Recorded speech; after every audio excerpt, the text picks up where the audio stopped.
من الشيطان الرجيم. بسم الله الرحمن الرحيم.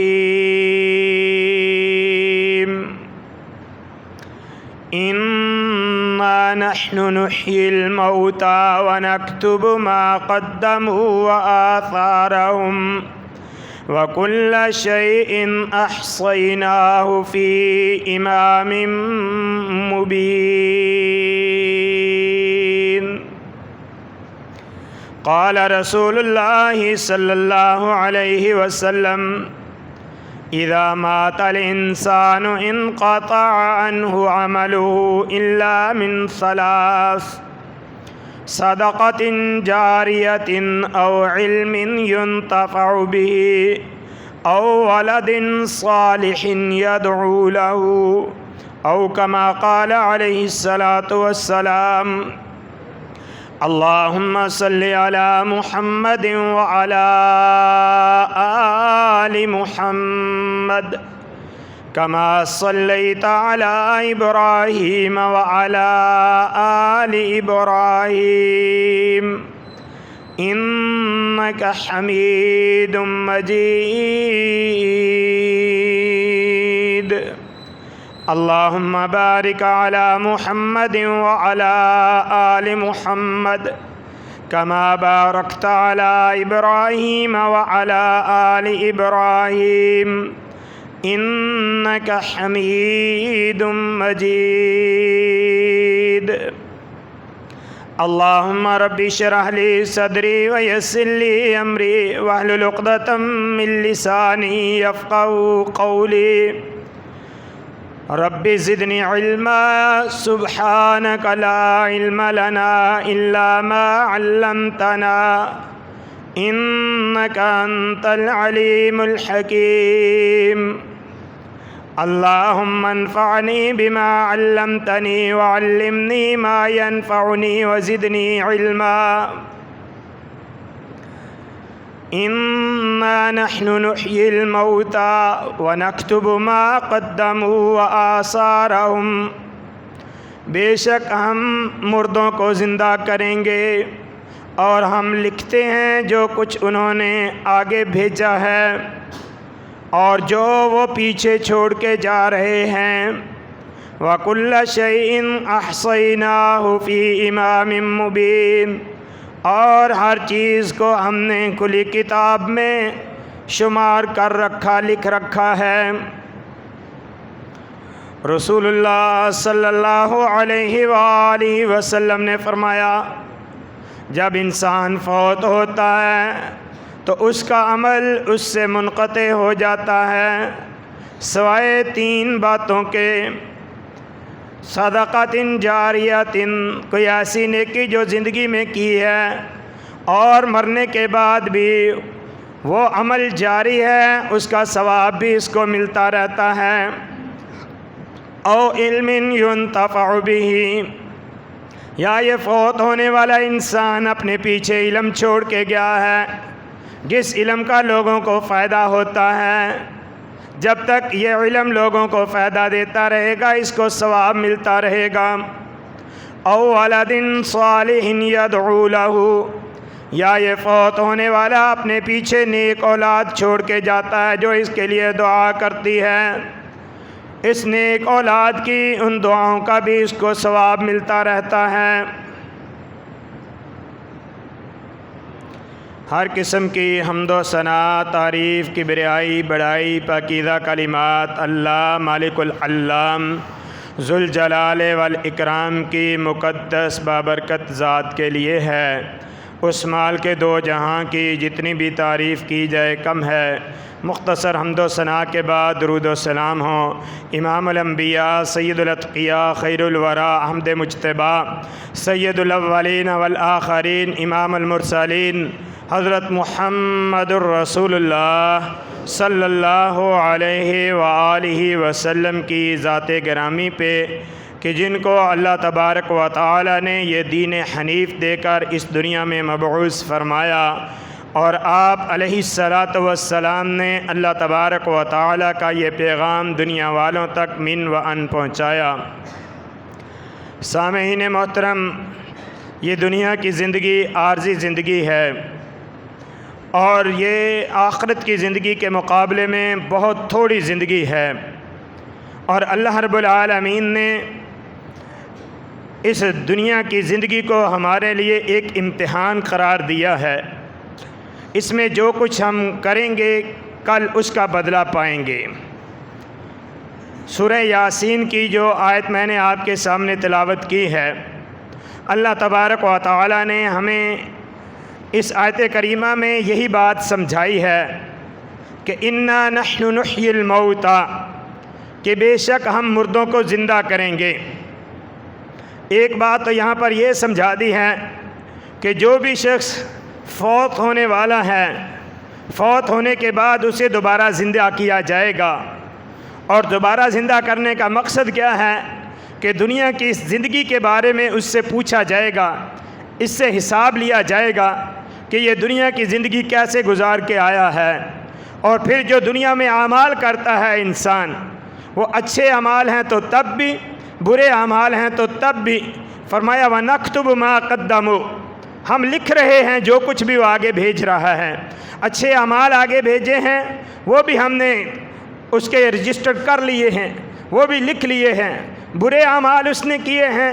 وہ بھی ہم نے لکھ لیے ہیں، اور کل قیامت کے دن جو کچھ بھی اس نے پایا، جو کچھ بھی اس نے کمایا، اس کو وہ اللہ تبارک و تعالیٰ کے ہاں اجر و ثواب یا بدلے کی صورت میں، گناہ کی صورت میں، عذاب کی صورت میں وہ اس کو پا لے گا۔ جو اعمال آگے بھیجے ہیں وہ بھی ہم لکھتے ہیں، اور یہ جو پیچھے چھوڑ کے آیا ہے وہ بھی ہم لکھتے ہیں۔ ہر چیز کو ہم نے ایک کتاب میں تحریر کر رکھا ہے۔ انسان جب زندگی میں زندہ ہوتا ہے وہ بہت سارے نیک اعمال بجا لاتا ہے۔ جب تک وہ زندہ ہے ان اعمال کو وہ کرتا ہے، اس کا اجر و ثواب اس کو ملتا رہتا ہے۔ نماز پڑھتا ہے، جب تک اس کی زندگی ہے یہ نماز پڑھتا ہے، اس نماز کا ایک کو ثواب ملتا ہے۔ جب یہ فوت ہو جائے گا اب کوئی دوسرا اس کی طرف سے نماز نہیں پڑھ سکے گا، اس کی وہ نمازیں منقطع ہو گئیں، ختم ہو گئی، اس کا اجر و ثواب بھی ختم ہو گیا۔ اسی طرح اور اعمال ہیں، لیکن کچھ اعمال ایسے ہیں جن کے بارے میں رسول کریم صلی اللہ علیہ وآلہ وسلم نے نشاندہی کی ہے کہ یہ اعمال جو بندہ زندگی میں کرتا ہے فوت ہونے کے بعد بھی ان اعمال کا اجر و ثواب اس کو ملتا رہتا ہے۔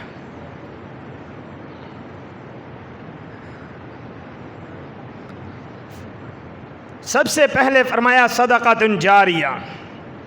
کوئی ایسی نیکی کہ جو جاری رہنے والی ہے، ایسا صدقہ جو جاری رہنے والا ہے، اس پر اس کی وفات کے بعد بھی عمل ہوتا رہتا ہے۔ اگر احادیث کو جمع کیا جائے تو نبی کریم صلی اللہ علیہ وآلہ وسلم نے صدقہ جاریہ کی بہت ساری صورتیں بیان فرمائی ہیں۔ احادیث کے اندر جن چیزوں کا ذکر ہے تقریباً وہ 10 چیزیں بنتی ہیں جن کو رسول کریم صلی اللہ علیہ وآلہ وسلم نے انسان اپنی زندگی کے اندر کرے تو اس کے مرنے کے بعد بھی ان کا اجر و ثواب اس کو ملتا رہتا ہے، جو کہ صدقہ جاریہ کی صورت ہے۔ اس میں سب سے پہلی بات کہ کوئی ایسی نیکی جو وہ زندگی میں کرتا ہے اور فوت ہونے کے بعد بھی وہ نیکی جاری رہتی ہے، اس کا ثواب اس کو ملتا رہے گا۔ کوئی علم سکھاتا ہے، کوئی علم تحریر کر دیتا ہے، کوئی علم کسی کو لکھ کر دے دیتا ہے اور وہ علم آگے پھیلتا رہتا ہے، کتابوں کی صورت میں، شاگردوں کی صورت میں۔ جب تک یہ علم آگے پھیلتا رہے گا اس کو اجر و ثواب ملتا رہے گا۔ یہی وجہ ہے کہ سب سے پہلے معلم اول رسول کریم صلی اللہ علیہ وآلہ وسلم نے جو اللہ تبارک و تعالی سے یہ دین کی باتیں ہمیں بیان فرمائی ہیں، یہ قیامت تک رسول کریم صلی اللہ علیہ وسلم کو ان کا اجر و ثواب ملتا رہے گا، کیونکہ آپ معلم اول ہیں، سب سے پہلے اس علم کو پھیلانے والے ہیں، اس علم کی تعلیم دینے والے ہیں۔ اور رسول کریم صلی اللہ علیہ وآلہ وسلم نے اس شخص کے لیے دعا بھی کی، نظر اللہ عمران سمع مقالتی، اللہ رب العالمین اس آدمی کے چہرے کو تر و تازہ رکھے جس نے میری بات کو سنا، پھر اس کو سمجھا، اس کو یاد کیا اور آگے اسی طرح اس نے پہنچا دیا، دوسروں تک میری اس بات کو منتقل کر دیا جس طرح اس نے سنا تھا۔ فرمایا کہ اللہ تبارک و تعالیٰ ایسے شخص کے چہرے کو تر و تازہ رکھے۔ اور یہ علم نبی علیہ الصلوۃ والسلام سے صحابہ کرام نے سیکھا، صحابہ کرام سے تابعین نے سیکھا، تبع تابعین نے سیکھا، ائمہ کرام نے سیکھا، اور آج بلکہ قیامت تک یہ علم جب تک آگے پھیلایا جاتا رہے گا، رسول کریم صلی اللہ علیہ وآلہ وسلم کو اس کا اجر و ثواب ملتا رہے گا۔ یہ اللہ رب العالمین نے آپ کو جو مقام و مرتبہ عطا فرمایا ہے، مقام محمود پہ پہنچانے کا، یہ اسی باعث ہے کہ آپ علیہ الصلوۃ والسلام کو امت کے جتنے بھی نیک اعمال ہیں ان سب کا اجر و ثواب آپ علیہ الصلوۃ والسلام کو ملتا ہے۔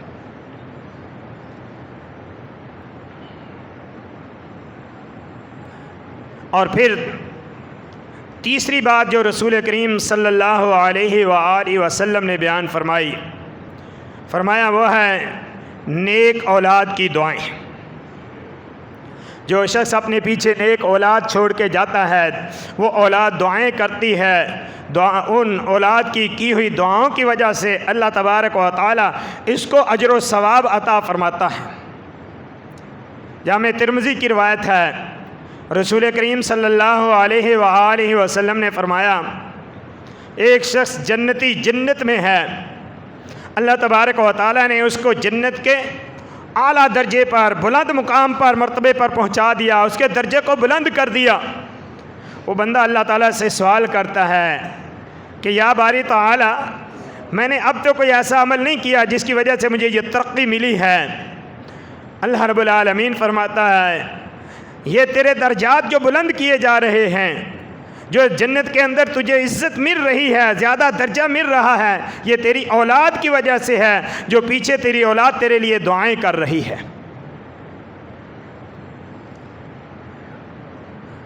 اور رسول کریم صلی اللہ علیہ وآلہ وسلم نے فرمایا ان اطیب ما یاکل الرجل من کسب یدہ، سب سے پاکیزہ کھانا جو انسان کھاتا ہے وہ اس کے اپنے ہاتھ کی کمائی ہے، جو وہ خود کمائی کر کے، محنت کر کے اپنے ہاتھ سے کھاتا ہے، یہ سب سے پاکیزہ کھانا ہے۔ اور فرمایا وَإِنَّ أَوْلَادَهُ مِن كَسْبِ يَدِهِ، اس کی اولاد بھی اس کے ہاتھوں کی کمائی ہے، اس کی اولاد بھی اس کی کمائی ہے۔ اب اولاد جو نیک عمل کرے گی اس کا اجر و ثواب بھی اس کو ملے گا۔ اس کے لیے نیت کرنے کی ضرورت نہیں بھی ہے، یعنی کہ قرآن مجید پڑھ کے اولاد کہے کہ میں یہ قرآن مجید، یہ 2 سپارے 4 سپارے ان کا ثواب اپنے والد کو بخشتا ہوں، والدہ کو بخشتا ہوں، اس کے کہنے کی ضرورت نہیں ہے۔ صرف قرآن کریم کی تلاوت ہی نہیں، وہ جو بھی نیک اعمال کرے گا، وہ نماز پڑھے گا، دعا کرے گا، اس کا اجر و ثواب اس کرنے والے کو تو ملتا ہی ملتا ہے، اس کے والدین کو بھی ملتا ہے۔ والدین موحد ہوں، توحید والے ہوں، اللہ کے ساتھ شرک نہ کرتے ہوں، مسلمان ہوں، تو اولاد کی ہوئی نیکیوں کا اجر و ثواب ان کو بھی ملتا رہتا ہے۔ اور یہ بات یاد رکھیے کہ اگر اولاد کی اچھی تربیت کی ہے، ان کو اللہ تبارک و تعالیٰ کی پہچان کروائی ہے، حلال و حرام کی پہچان کروائی ہے، جو کہ ہر والدین کی ذمہ داری ہے، اور اولاد نیکی کے کام کرتی ہے، نیک راستے پہ چلتی ہے، تو یہ اولاد والدین کے لیے صدقہ جاریہ ہے، اس کا اجر و ثواب اس کو ملتا رہتا ہے۔ جو بھی نیک اعمال اولاد کرے گی والدین کو اس کا ثواب ملے گا۔ اور اس کے برعکس اگر انسان نے اپنی طرف سے اولاد کی اچھی تربیت بھی کرنے کی کوشش کی، اس کو سمجھاتا بھی رہا ہے، اچھے برے کی تمیز بھی بیان کی ہے، بتائی ہے، اس کے باوجود جو ہے اولاد ناخلف نکلتی ہے، نافرمان نکلتی ہے، نیکی کے راستے پہ نہیں چلتی، گناہ کرتی ہے، تو اس گناہ کا بوجھ والدین پہ نہیں ہے۔ اگر اولاد کو غلط کام پر لگانے میں والدین کا کوئی کردار نہیں ہے، ان کا اپنا کوئی عمل دخل نہیں ہے، تو پھر اولاد کے کی ہوئی برائیوں کا بوجھ یہ والدین پہ نہیں ہے۔ اللہ رب العالمین فرماتا ہے وَأَن لَيْسَ لِلْإِنسَانِ إِلَّا مَا سَعَىٰ وَأَنَّ سَعْيَهُ سَوْفَ يُرَىٰ، کہ انسان جو کچھ کرتا ہے اس کا بدلہ اس کو ملے گا، اور جو بھی وہ محنت کوشش کرتا ہے اس کو بدلہ ملے گا۔ اور فرمایا اللہ تَزِرُ وَازِرَةٌ وِزْرَ أُخْرَىٰ، کوئی دوسرے کا بوجھ نہیں اٹھائے گا۔ سورہ نساء کے اندر اللہ تبارک و تعالیٰ فرماتا ہے وَمَن يَكْسِبْ اِثْمًا فَإِنَّمَا يَكْسِبُهُ عَلَىٰ نَفْسِهِ، جو شخص گناہ کماتا ہے اس کے گناہ کا بوجھ اس کے اپنے اوپر ہے۔ اگر اولاد کو غلط کام پر لگانے میں والدین کا کوئی کردار نہیں ہے، ان کی کوئی مداخلت نہیں ہے، تو اولاد کے کیے ہوئے غلط کاموں کا گناہ والدین کو نہیں ملے گا۔ یہ اللہ رب العالمین کی کتنی بڑی رحمت ہے، کتنا بڑا احسان ہے کہ انسان اولاد کو اچھی تربیت کرتا ہے، اچھی باتیں سکھاتا ہے، اور وہ بعد میں اچھے کام کرتے ہیں تو ان کا اجر و ثواب ملتا ہے۔ اور اگر اولاد غلط کام کرتی ہے تو اس غلط کام کا والدین کا اگر کوئی اس میں تعلق نہیں ہے تو والدین کو اس کا گناہ نہیں ملتا۔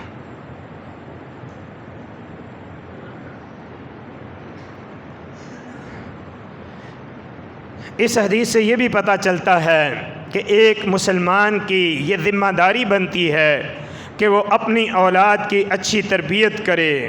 اس کو اللہ تبارک و تعالیٰ کی توحید کا درس دے، پہچان کروائے، اور اس زندگی کا مقصد سمجھائے، حلال و حرام کی تمیز سکھائے۔ اور اگر اس کے بعد بھی اولاد نافرمان نکلتی ہے، غلط کاموں پہ نکلتی ہے، تو پھر اللہ تبارک و تعالیٰ کے ساتھ اس کا معاملہ ہے۔ نافرمان نکلنے میں پیغمبروں کی اولاد بھی نافرمان نکلی ہے۔ نوح علیہ السلام نے اپنے بیٹے کو سمجھایا، دعوت دی، اللہ کی توحید کی طرف بلایا، لیکن بیٹا نہیں آیا۔ اب اس میں نوح علیہ السلام کا تو کوئی قصور نہیں ہے۔ ہاں اگر والدین جو ہے وہ اپنا حق ادا نہیں کرتے اولاد کی تربیت میں تو پھر والدین سے بھی پوچھا جائے گا۔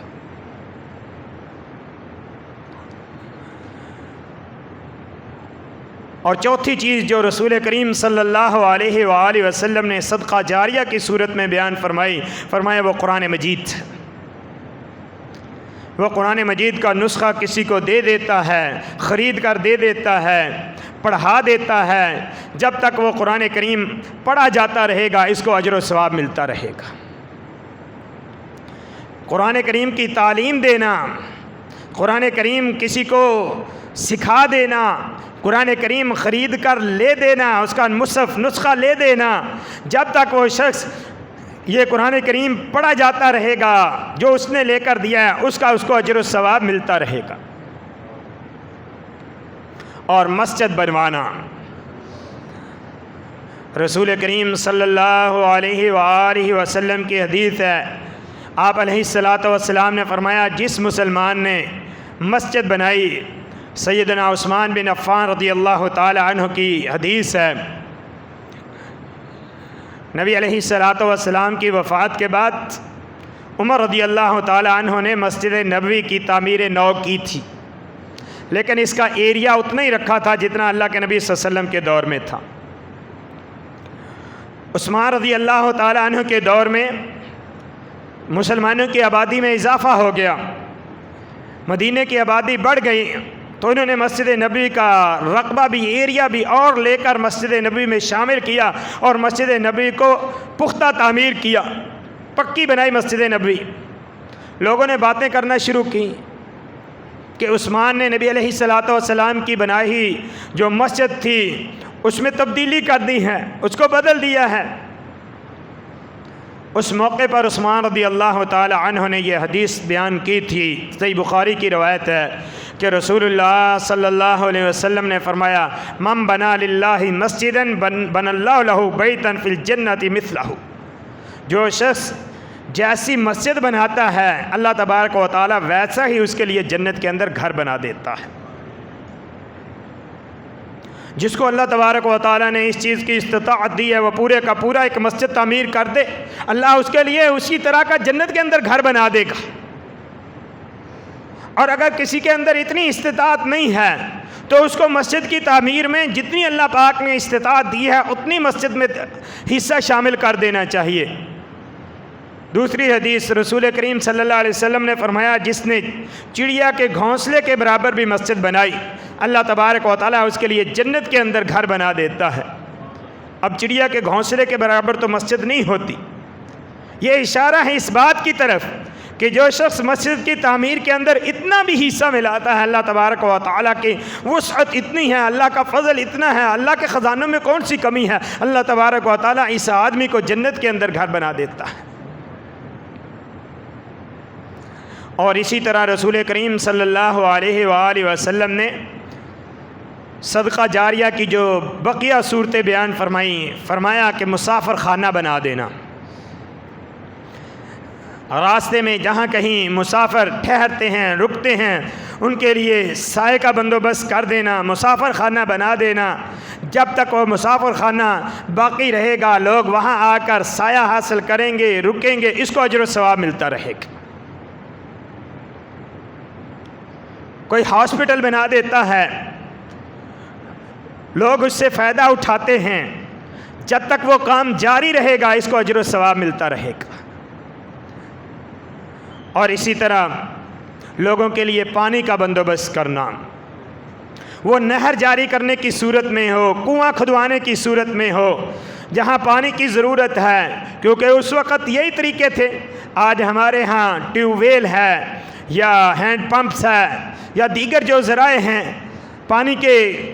اگر ان میں سے کوئی بھی ایک طریقہ اختیار کرتا ہے اور لوگوں کو فائدہ پہنچاتا ہے، لوگ اس پانی کو جب تک استعمال کرتے رہیں گے اس کو اجر و ثواب ملتا رہے گا۔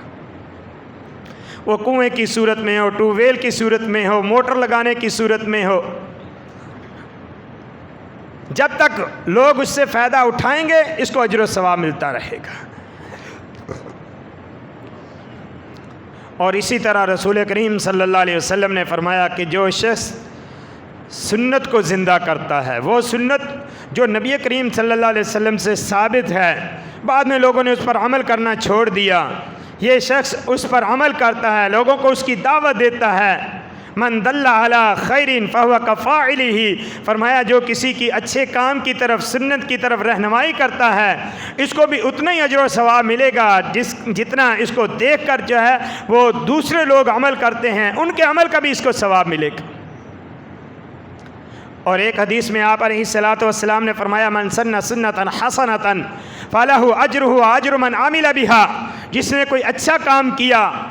اس اچھا کام کرنے والے کو تو اس کا ثواب ملے گا، اور اس اچھے کام کو دیکھ کر دوسرے لوگوں نے جو اس کو دیکھ کر اس پر عمل کیا اس کو بھی ان کا اجر و ثواب ملے گا۔ اور اسی طرح فرمایا من سن سنۃ سیئۃ، جس نے کوئی برا کام شروع کیا اس کو اس کا گناہ ملے گا، اور اس کے برے کام کے پیچھے لگ کے دوسرے لوگ بھی برا کام کرتے ہیں تو ایک اس برے کام کی ابتدا کرنے والے کو جب تک اس برے کام پر عمل ہوتا رہے گا اس کو بھی گناہ ملتا رہے گا۔ صحیح بخاری میں رسول کریم صلی اللہ علیہ وآلہ وسلم نے اس کی مزید وضاحت فرمائی۔ آپ علیہ الصلوۃ والسلام نے فرمایا قیامت تک جتنے بھی نجائز قتل ہوں گے، قیامت تک جتنے بھی نجائز خون بہائے جائیں گے ان سب کا گناہ آدم کے بیٹے قابیل کو ملے گا کہ سب سے پہلا وہ شخص تھا جس نے ناجائز خون بہایا تھا، اپنے بھائی کا قتل کیا تھا۔ تو جو شخص کوئی برا کام شروع کرتا ہے اور اس کو دیکھ کر اس برے کام پہ باقی لوگ بھی لگ جاتے ہیں تو ان لوگوں کے برے اعمال کا بھی اس کو بوجھ، اس کو گناہ ملتا رہے گا۔ اس لیے جو اعمال نبی علیہ الصلاۃ والسلام سے ثابت ہیں، آپ کی سنتیں ہیں، اور کئی ایسی سنتیں ہیں لوگ اس پر عمل کرنا چھوڑ دیتے ہیں، اور یہ شخص اس سنت کا احیاء کرتا ہے، اس سنت کو زندہ کرتا ہے، اس سنت کو لوگوں کے درمیان متعارف کرواتا ہے، اس کو بھی ثواب ملے گا، اور اس سنت پر عمل کرنے والوں کو بھی اس کو ثواب ملتا رہے گا جب تک اس سنت پر عمل ہوتا رہے گا۔ اور اسی طرح وہ شخص جو اللہ تبارک و تعالیٰ کے راستے میں جہاد کرتے ہوئے اپنی زندگی اللہ کے لیے قربان کر دیتا ہے، فرمایا اس کا بھی اجر و ثواب اس کو ملتا رہتا ہے۔ صدقہ جاریہ کی ایک صورت رسول کریم صلی اللہ علیہ وسلم نے درخت لگانے کی صورت میں بیان فرمائی۔ صحیح مسلم کی روایت ہے، رسول اکرم صلی اللہ علیہ وسلم نے فرمایا ما من مسلم یغرس غرسا، جو بھی مسلمان کوئی درخت لگاتا ہے اگر وہ پھلدار درخت ہے تو جب تک وہ درخت پھل دیتا رہتا ہے، فرمایا اس سے پرندے کھاتے ہیں، جانور کھاتے ہیں، مسافر کھاتے ہیں، انسان کھاتے ہیں، اس کو اجر و ثواب ملتا رہتا ہے، اس کے لیے وہ صدقہ جاریہ ہے۔ اور اگر وہ درخت سایہ دار ہے، جب تک وہ درخت باقی رہتا ہے اور لوگ اس کے سائے میں سایہ حاصل کرتے ہیں، اس کو اجر و ثواب ملتا رہتا ہے۔ یہ رسول اکرم صلی اللہ علیہ وسلم نے 10 شکلیں صدقہ جاریہ کی بیان فرمائیں، اور یہ وہ ہیں کہ جو انسان اپنی زندگی میں کر کے جائے اور مرنے کے بعد بھی ان کا اجر و ثواب اس کو ملتا رہتا ہے۔ اور اس کی ایک بہترین صورت وہ ہے وقف کی صورت میں، انسان اپنی زندگی میں سے اپنے مال میں سے کچھ وقف کر دے، اپنی فیکٹری میں سے، اپنی دکان میں سے، اپنے مکان میں سے کسی چیز کو وقف کر دے۔ اور وہ وقف 2 طرح سے ہے، ایک ہے کہ کسی خاص شخص کے لیے وقف کرے، یہ بھی جائز ہے، ایک ہے کسی خاص کام کے لیے وقف کرے، یہ بھی جائز ہے، ایک ہے کہ عام مسلمانوں کے فائدے کے لیے وقف کر دے، مسجد کے لیے جگہ وقف کر دے، مدرسے کے لیے جگہ وقف کر دے، تعلیمی ادارے کے لیے جگہ وقف کر دے۔ اور جو وقف شدہ چیز ہوتی ہے اس کی ملکیت وقف کرنے والے کے لیے ہی ہوتی ہے، مالک وہی ہوتا ہے، یہ کسی دوسرے کے نام ٹرانسفر نہیں ہوتی، نہ یہ بیچی جاتی ہے، نہ کسی اور کو ہبہ کی جا سکتی ہے، اور نہ ہی وراثت میں یہ تقسیم ہوتی ہے۔ حضرت عمر رضی اللہ تعالی عنہ رسول اکرم صلی اللہ علیہ وسلم کے پاس آئے، اللہ کے رسول مجھے ایک باغ ملا ہے، باغ سمق، اور میرے مال میں سب سے عمدہ مال وہ ہے، اور میرا یہ ارادہ ہے کہ میں اس کو اللہ کے راستے میں صدقہ کر دوں۔ رسول اکرم صلی اللہ علیہ وسلم نے فرمایا اگر تو چاہے تو اس کی اصل روک لے، اس کی ملکیت روک لے، اور اس کی آمدنی کو وقف کر دے۔ حضرت عمر رضی اللہ تعالیٰ عنہ نے اس کی آمدنی کو وقف کر دیا کہ اس کی انکم جو ہے وہ غریبوں مسکینوں کے لیے اور دیگر لوگوں کے لیے وقف ہوگی، اور جو اس کی دیکھ بھال کرے گا وہ اس سے اپنی ضرورت کو پورا کر سکتا ہے، اپنی ضرورت کے مطابق اس مال میں سے وہ اپنی ضروریات کو لیے مال لے سکتا ہے۔ سیدنا عثمان رضی اللہ تعالی عنہ نے کئی ایک وقف کیے تھے، بیر روما کو مسلمانوں کے لیے وقف کیا، اور آپ لوگ یہ بات سن کر حیران رہیں گے، سیدنا عثمان رضی اللہ تعالی عنہ کی وقف کردہ املاک سعودیہ کے اندر ابھی تک وقف کی صورت میں چل رہی ہے، ابھی تک ان کے وقف کردہ چیزیں، کئی باغات، کئی املاک، کئی ملکیتیں وہ ابھی تک موجود ہیں، اور حضرت عثمان کے نام پر ہی لوگوں کو اس کا فائدہ پہنچتا ہے، اس کی انکم آمدنی وہ لوگوں کو پہ خرچ کی جاتی ہے، اور اس کا اجر و ثواب عثمان رضی اللہ تعالیٰ عنہ کے کھاتے میں انشاءاللہ قیامت تک جاری رہے گا۔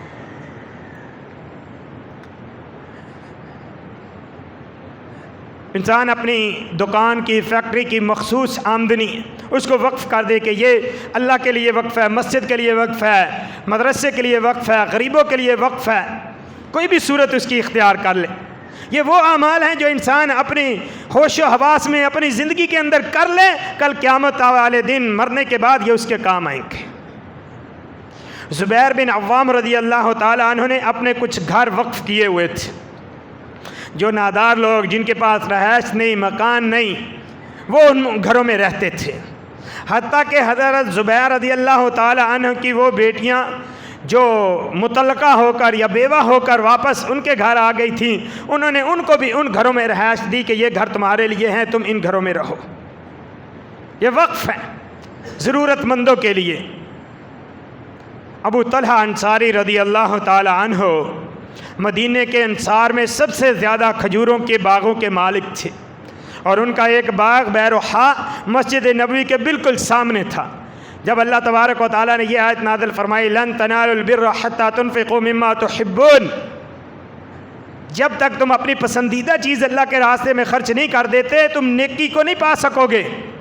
نبی علیہ الصلوۃ والسلام کی خدمت میں آئے اللہ کے رسول، اللہ تبارک و تعالیٰ نے یہ آیت نازل فرمائی ہے اور میرے نزدیک میرا سب سے پسندیدہ محبوب باغ یہ بیروحا ہے، میں اس کو اللہ کے لیے وقف کرتا ہوں، آپ جہاں چاہیں اس کو میں صدقہ کرتا ہوں، آپ اس کو تقسیم کر دیں۔ رسول کریم صلی اللہ علیہ وسلم نے فرمایا بخ بخ مال رابح، مال رابح، بڑا نفع بخش مال ہے، بڑا نفع بخش مال ہے۔ فرمایا جو تو نے کہا میں نے یہ بات سن لی ہے، اور میرا یہ مشورہ ہے کہ یہ باغ تو اپنے عزیز و اقارب کے اندر تقسیم کر دے۔ حضرت ابو طلحہ نے وہ اپنے عزیز و اقارب کے اندر تقسیم کر دیا۔ تو جو وقف عام ہوتا ہے مسجد کے لیے، مدرسے کے لیے ہے، مسافروں کے لیے ہے، اس میں یہ شرط نہیں ہے کہ صرف ضرورت مند ہی استعمال کریں، بلکہ وہ عام لوگوں کے لیے، امیر غریب مسافر جو بھی اس سے فائدہ اٹھاتا ہے اس کے لیے کوئی ممانعت نہیں ہے، اور اس وقف کرنے والے واقف کے لیے اس کا اجر و ثواب ملتا رہے گا۔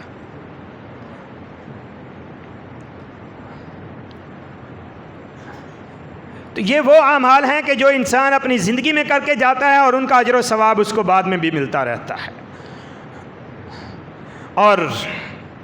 اولاد کی دعائیں یہ انسان کے مرنے کے بعد بھی اس کے کام آتی ہیں۔ یہ ہم لوگوں نے جو ایصال ثواب کے لیے اپنی طرف سے طریقے بنا لیے ہیں، یہ طریقے رسول کریم صلی اللہ علیہ وسلم سے ثابت نہیں ہیں۔ کسی پہ اعتراض کرنا مقصود نہیں ہے، لیکن جو قرآن و سنت کی بات ہے اس کو سمجھانا مقصود ہے تاکہ ہم اپنی اصلاح کر سکیں۔ جب ایک نیکی کا راستہ اللہ کے نبی صلی اللہ علیہ وسلم نے بیان فرمایا ہے تو ہم اس راستے کو چھوڑ کر اپنے پاس سے کوئی راستہ کیوں اختیار کریں؟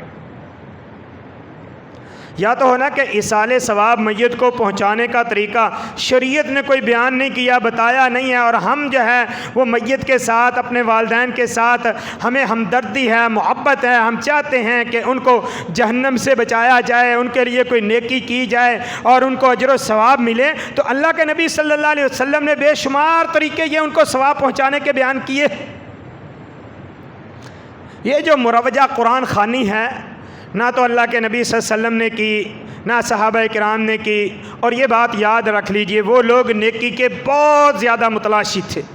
کوئی بھی نیکی ایسی جس کا پتہ چل جاتا کہ یہ نیکی ہے وہ اس کو چھوڑتے نہیں تھے۔ قرآن اولاد پڑھے والدین کو ثواب ملتا ہے، لیکن یہ جو رسم ہے نا قرآن خوانی کی کہ مدرسے سے یا محلے سے لوگوں کو اکٹھا کر لیا اور ان کو سپارے پکڑا دیے، کئی بیچارے پڑھنا نہیں بھی آتا، شرمندہ ہو کر قرآن کھول کر بیٹھے ہوئے ہوتے ہیں۔ ہم نے خود یہ منظر دیکھے ہیں، کئی بیچاروں کو تو یہ بھی نہیں پتہ ہوتا کہ یہ سیدھا ہے کہ الٹا ہے، لیکن وہ دنیاوی دکھلاوے کے لیے کرتے ہیں، کوئی فائدہ نہیں ہے اس کا۔ قرآن پڑھنا اور چیز ہے، یہ قرآن خوانی اور چیز ہے۔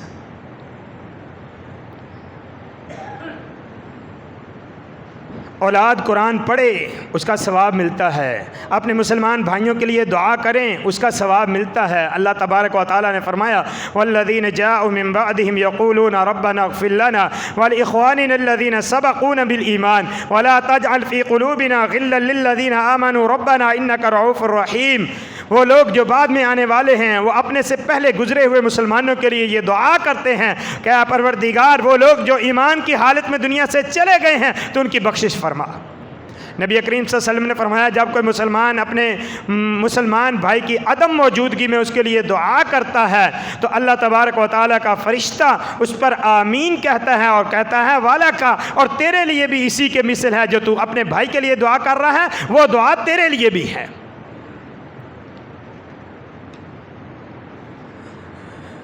اور اسی طرح